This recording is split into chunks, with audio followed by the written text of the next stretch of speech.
我们很多模特都是很多外国进口的，因为他比较胖一点，我们国内买的模特就很瘦。我们外国人比较胖。原来做外贸会做比国内好一点，因为外贸。But usually with Chinese style is that it involves a lot of, I guess, small talk and personal talk. When you think of clothing factories in China, you probably think of brands like Shein and Temu. But today I'm going to take you inside a Chinese factory. I'm eager to find out the truth behind how these factories actually work. In this video, I will follow a fashion sourcing agent for a day. Let's meet Ina, an Australian who helps fashion brands manufacture in China, and who also happens to be my fiance. She's going to show us what it's really like to work with the Chinese factories as a Western fashion brand. Let's get started.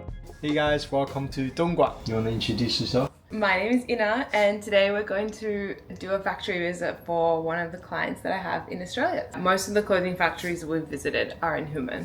It's a big factory area and a lot of fabric stores. So I have a little hack here. It's like a little device you can just detach from your phone and then can record the whole day conversation and then generalize it as a script at the end. Kind of like if I miscatch some of the information. Yeah. This is not sponsored, just personal item. So Yeah. let's see how it works. Okay. Let's go. I like your bag. Yeah, I got my little bag from Guangzhou 2 days ago. My impression of Dongguan is just really gray and industrial. So I rented this little car for like 100 yuan a day. Takes about 1 hour to get there. Country music. 右转，200米后在红绿灯左转。 There's a driverless taxi. So many here. That's the tallest building in Dongguan. Just so many trucks here. World of the fabrics. Made it. All the fabrics.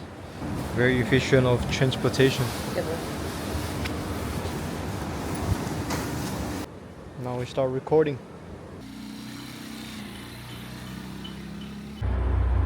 This is where they usually the horror movies start. This kind of elevator. First, we are in the sampling room. 我有点尴尬。这是老板。Hello， 大家好。 This is where they turn the customer's design requirements into a physical garment. It is the first step when a fashion brand wants to create a new collection. They use this big printer to print out the paper patterns, which are then cut into individual pieces. The pieces are then sewed together to create a complete garment. If the sample looks good and meets the customer's requirements, then the brand can move on to full production with the factory. For measurements, they use these mannequins. As the boss explained, they are Western size. 像这种，我们很多模特都是很多外国进口的，因为他比较胖一点，我们国内买的模特就很瘦。我们外国人比较胖。是，因为国外的模特的话，它尺寸会比较大一点，它就看起来很有肉感那种。像国内的模特就很瘦的那种，所以一般都不合适我们用。这个就是我们的业务部大办公室，但是这是老厂，我们现场那边也有业务部。当然，我们这种你看，这个可以。 这就是我们做完大货之后，然后留的一些布料卡，就是预防那个，比如说翻单的时候，我们找出来那个布料对一下。比如说像这种的话，你看这个是1月13号一个批次的，4月份的我们就会2个布料拿来这样做个对比，哎，这个色差呀布料没问题，这样子的，就做个留底一样。我是初中毕业，然后的话，那个时候就家里穷嘛，没有上学，然后就出来打工。然后我们江西人的话，一般的话，第一印象就说，哎呀，女孩子嘛，就车衣服，会比较适合，然后入行比较快一点。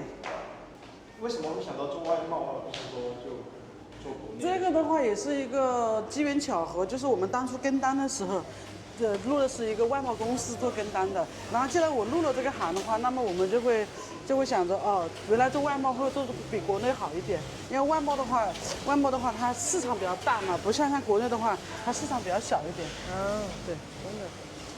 像我们你看做这种都是超性感的衣服。现在有多少工人？两边一起的话，差不多150这样子。可以拿开来看一下。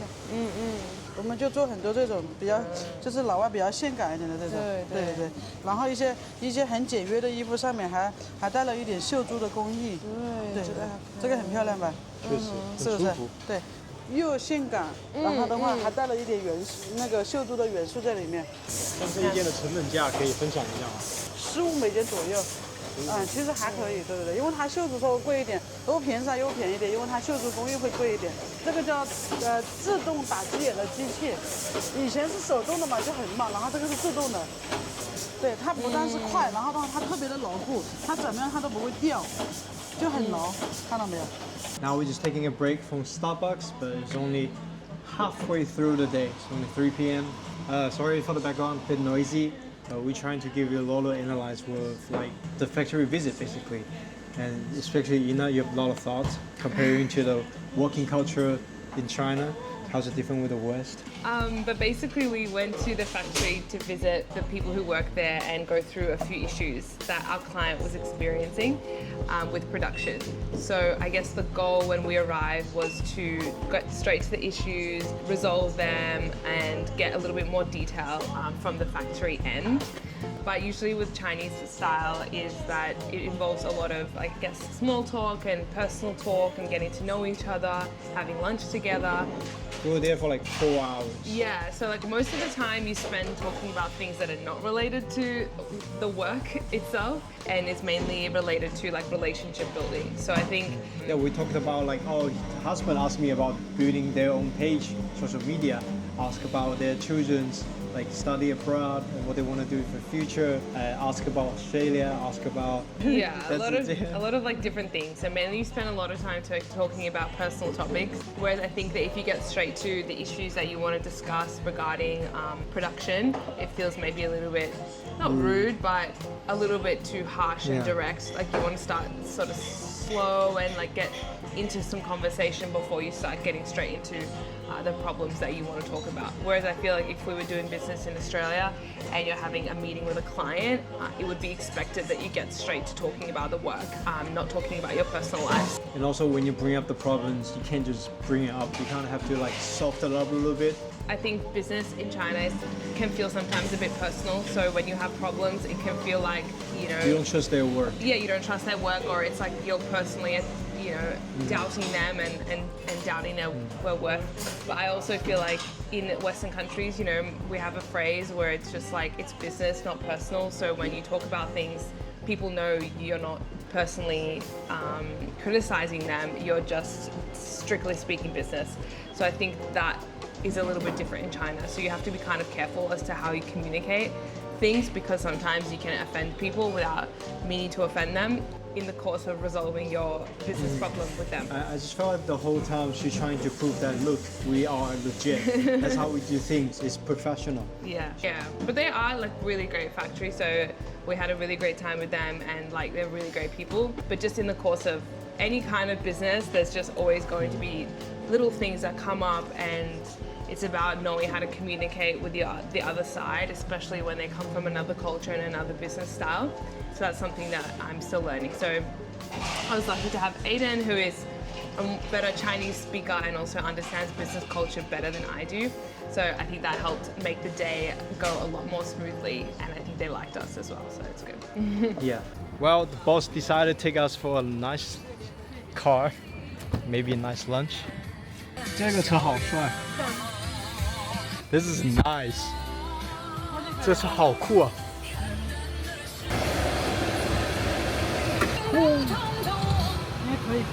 When you're doing business in fabrics,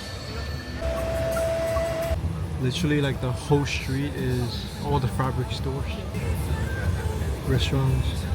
We got to the factory around 11, so now it is about lunchtime. In Chinese business culture, it is pretty common for a manager or a boss to treat you to a meal, so they are taking us out for lunch. Relationships are really important when doing business in China. Sharing a meal is a chance to get to know each other, build trust, and then talk about future business opportunities. So if you ever get invited to lunch, definitely go.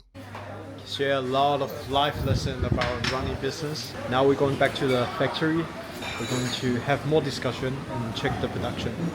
I'm feeling like sometimes you think your Chinese is so good and then you're like, it's not. They talk pretty fast. And then you have moments where you're like, I don't know how to do anything. Boss is paying. Yeah. I think a lot of people are scared of like, oh, coming to China to do business, do you have to drink? No. No. Just drink tea. But you definitely have to go out for Chinese food. Yeah.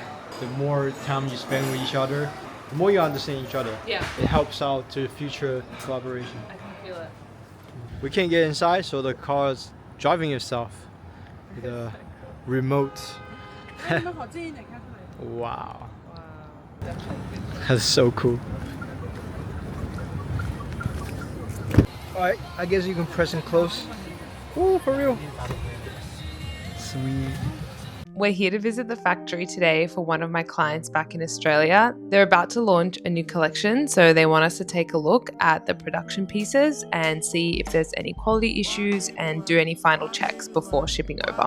So yeah, we get to see how clothes is made from scratch, from a roll of fabrics to final garment. At the end of the video, I want to ask you, has this video changed your perspective of manufacturing in China? We have been to a few factories in China now. For production size, this is just a normal standard one. So if you like this Made in China series, comment W Ina or you can comment W8. I also think that because you're like kind of like a middleman between your client in Australia and China, so a lot of time like what your client said is not 100% correct. It's biased, so you kind of have to check both sides because a lot of like business owners, they might be like first business, so they don't have a lot of experience, they don't know what they're talking about. So instead of like coming out at a very hard attitude, judgy attitude, sometimes as a agent you kind of have to figure it out, is that coming from emotional anger or is it actually professional?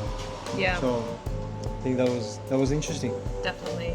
I also think when you're further away from each other, like if you have a factory in Asia and you're located somewhere in a Western country, that distance can make it easy to feel resentful to the other side or just assume that the other side is doing something bad, and it's like really common. And even when I was working in an office job, people from literally a different department, you might like think how annoying, like, oh, they always do this and they do that, but actually there's a reason for why they've done things. It's just that you're not there, so you don't understand it. Alright, that's it. Tonight we're meeting a friend. She's based in Dongguan. She's half Portuguese, half Brazilian, half Chinese. She also does factory sourcing here for like shoes and bags. So I might get a chance to talk to her. If not, she'll say hi as well. Alright, cool. Alright, forget to show you guys a little record. So it comes up as a script in Chinese, but like you can just automatically translate to English. Let's see if we can see it.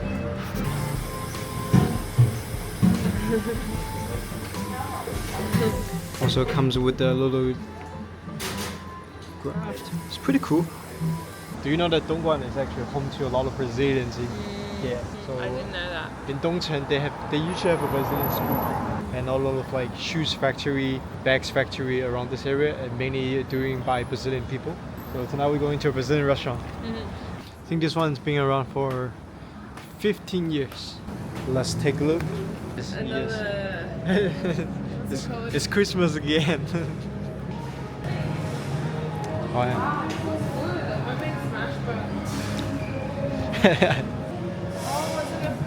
Buffet barbecue. So there's like meat, veggies. Cool. Oh, they have fries. Oh yeah, baby. Give me that meat.